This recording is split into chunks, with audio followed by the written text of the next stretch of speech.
Hello, রক্তদান, এই যেখানে রক্তদান মাত্র 3 দিন আগে আমাদের থ্যালাসেমিয়া যে হসপিটাল, এখানে যে ডে কেয়ার ইউনিট আছে, সেই ডে কেয়ার সেন্টারে পঙ্কজবাবু এবং লিপিকা ম্যাডাম গিয়েছিলেন। হঠাৎ করে সেইখানেই ইনস্ট্যান্টলি কথা হয় যে পুজো চলছে, একটা রক্তদান করলে কেমন হয়।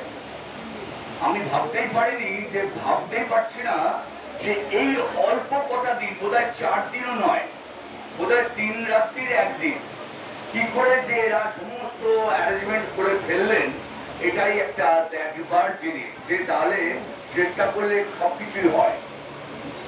দেখুন, এইখানে যখনই আমি রক্তদান শুনে গেলাম, এইখানে এসে ব্যাপকভাবে প্রচারটা আমি চালিয়ে গেছি, যে ব্যাপকভাবে রক্তদানের প্রচারটা আপনারা পেয়েছেন কিনা জানি না।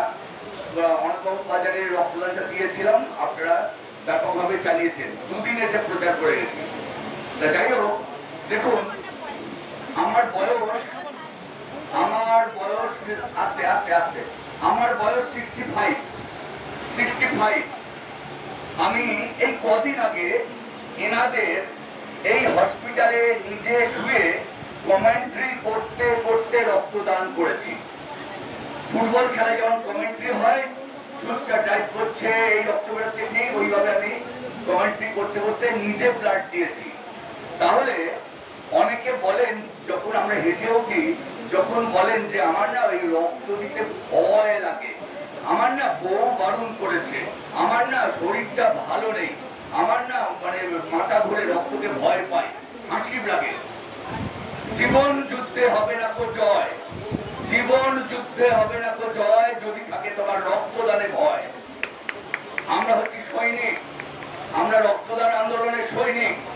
আপনি মারামারি করেননি, আপনি জীবনে হাতে সুচ ফোটাননি, ইঞ্জেকশন নেননি, কিসের এত ভয়, কিসের এত ভয়? এদিকে তো বড় বড় আমরা বুক চিনতে বলি, আয় বের দেখে আয়, তো কে আছে দেখে নেবো, কত সাহস আমার। ওপর থেকে আমরা ঝাঁপ দেওয়ার জন্য প্রস্তুত হয়, 3 তলা থেকে ঝাঁপ দিয়ে দেখাচ্ছি, আমি গাড়ি দিয়ে ছুটে দেখাচ্ছি যে আরে বাপের কত স্পিডে গাড়ি চালাতে পারি।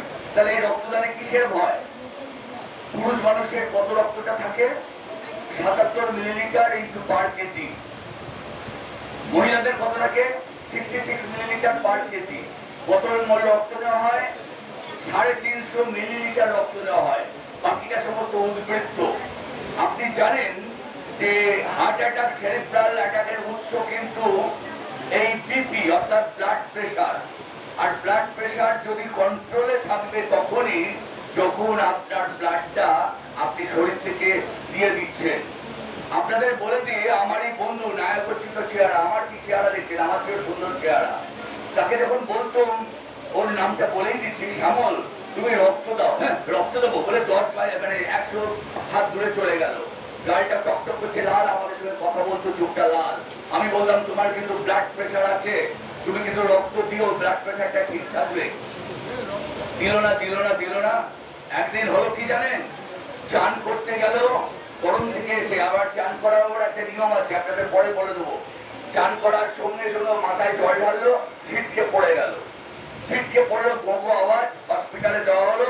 হসপিটালের লোকেরা বললো দেখুন কি প্রেশার, এই ব্লাড প্রেশার এতটা থাকতো না যদি ও মাঝে মাঝে ব্লাড দিত। তাহলে চিরকালের মতো বড়দিন কোম্পানিতে চাকরি করতো, চাকরি চলে গেল, ন্যায়োচিত চেহারা চলে গেল, এখন একটা লাঠি ধরে হাত পা দৌড়াতে দৌড়াতে সেই প্যারালাইসিস পেশেন্টের মতো যায়। আমাদের চোখ দিয়ে জল পড়ে, আর শুধু তাকে বলি, শ্যামল তুমি যদি আমার কথাটা শুনতে, এটা হতো না। তাই আবার অনেকে দেখবেন নিজের ব্লাড গ্রুপ জানে না, যাকে তাকে আমি ধরবো, বলুন কে বলতে পারবেন নিজের ব্লাড গ্রুপ? অনেকেই জানে না। এই ব্লাড গ্রুপটা এমনই জিনিস, যে কোনো মুহূর্তে আপনার বিপদে আসলে ব্লাড গ্রুপ দিয়ে ইনস্ট্যান্টলি রক্ত দেওয়া যেতে পারে হসপিটালে। তাই প্রত্যেককে বলবো, হয়তো দীর্ঘায়িত অনেক আমাদের বলার কিছু থাকে, আমাদের বোঝাবার থাকে, রক্তদান নিয়ে আমরা বোঝাই, আমরা বিভিন্ন জায়গায় গিয়ে বোঝাই, আমরা শুধু মাইকে বলি না, কথা দিয়ে বোঝাতে হয় যে কেন তুমি রক্তটা দেবে না, কিসের অসুবিধে। তাই জয়ন্ত সোম এবং আমাদের টিজিএ বর্তমান মনন এবং অনাথবাবু বাজার যে কর্মকাণ্ড করেছেন, আমি ঈশ্বরী মায়ের কাছে প্রার্থনা করি, যারা আজকে রক্তদাতা তাদের যেমন মঙ্গল হবে, যারা শুভ চিন্তা করে, ঠাকুর শ্রীরামকৃষ্ণ বলেছেন যে দেখো ভালো কাজ করো, ঈশ্বরের কৃপা তোমার মাথায় ঝরে পড়বে। কাজ করে যান জীবনে। তাই এই ভালো কাজ যারা করেছেন তাদের মাথায় ঈশ্বরের আশীর্বাদ বর্ষিত হোক, যারা রক্ত দিচ্ছেন তাদের মাথায় আশীর্বাদ বর্ষিত হোক। অনেক কথা বলার ছিল, এখানে বলার মতো সময় নেই। ধন্যবাদ।